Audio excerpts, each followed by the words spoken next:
समय का सदुपयोग। समय का सदुपयोग जो करता है उसी व्यक्ति को समय के साथ अच्छे परिणाम मिलते हैं। ऐसा ही हुआ जब सोनू और वानी के एनुअल एग्जाम्स आने वाले थे। अरे, अब तक पढ़ रही हो? चलो खाना खाते हैं। बस थोड़ा सा प्रोजेक्ट बचा है, नहीं किया तो टीचर डांटेंगी।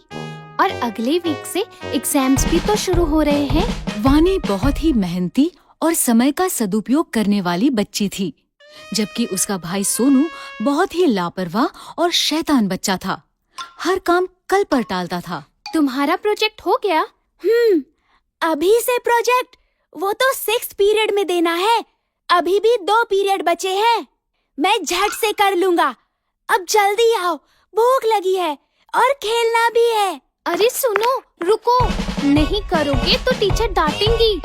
सोनू और वानी के मम्मी पापा हमेशा सोनू को वानी का उदाहरण देकर समझाते थे। देखो सोनू बेटा, अब तुम बड़े हो गए हो। खेल के साथ साथ तुम्हें अपनी पढ़ाई पर भी ध्यान देना चाहिए। हाँ मम्मी, कल से पक्का। सोनू, समय का सदुपयोग करना अपनी बहन से सीखो। देखो, समय से पढ़ती है, समय से खेलती है, आज का काम कल पर कभी नहीं टालती। आप देखना, मैं भी कल से पक्का ऐसा ही करूँगा। अभी जाऊँ खेलने, प्लीज। सोनू की लापरवाही दिन पर दिन बढ़ती ही जा रही थी और आखिरकार एग्जाम्स के दिन भी नजदीक आ ही गए। सोनू वानी की परीक्षा में अब केवल 2 दिन बाकी थे। बच्चों, अगले सोमवार से तो तुम दोनों की परीक्षाएं शुरू हो रही है ना? खूब मन लगाकर पढ़ो और अच्छे से परीक्षा दो।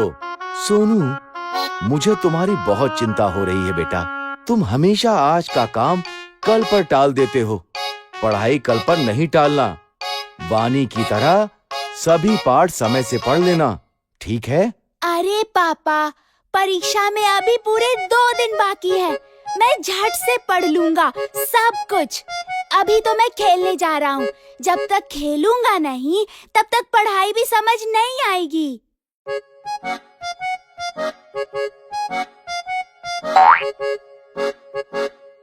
अरे वानी, देखो ना, कितना सुहाना मौसम हो रहा है। आओ ना, थोड़ी देर खेल लेते हैं। पढ़ाई तो बाद में भी कर सकते हैं, झट से सब हो जाएगा।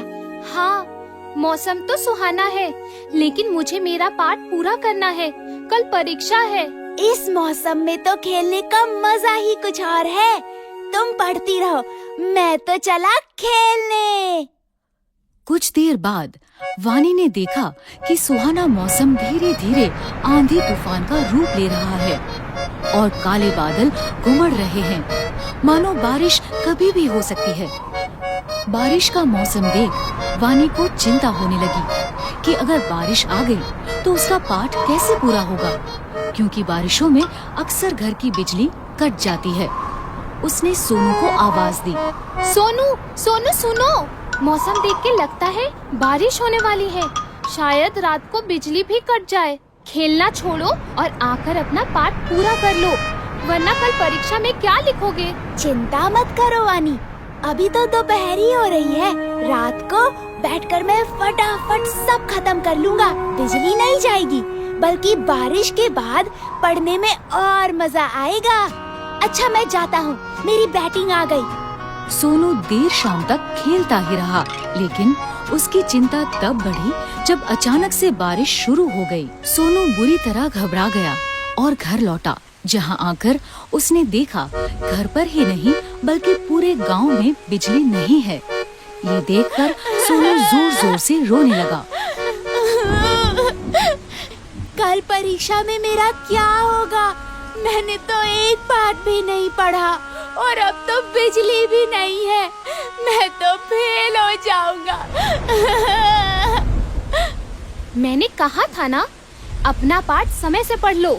मैंने तुम्हें 1 हफ्ते पहले ही कह दिया था कि समय पर पढ़ाई कर लेना, लेकिन तुम्हें कभी कुछ समझ में नहीं आता। अब भोगो। सॉरी पापा, अब मैं क्या करूं? काश मैंने सही समय पर ही अपने पाठ पढ़ लिए होते। उसे समझ आ गया था कि उसकी लापरवाही के कारण उसके पास अब पढ़ने का समय बचा ही नहीं। रोने से अब कुछ नहीं होगा। अब समझ आया कि सब तुम्हें क्यों समझाते थे। अब रोना बंद करो और चलो मेरे साथ। मैंने अपनी पढ़ाई समय पर ही पूरी कर ली थी। मैं तुम्हें सारा पाठ समझा दूंगी और याद भी करवा दूंगी। चलो। अगले दिन दोनों बच्चे खुशी खुशी परीक्षा देने गए। जो समय का करे सम्मान, भविष्य में वो कहलाए महान।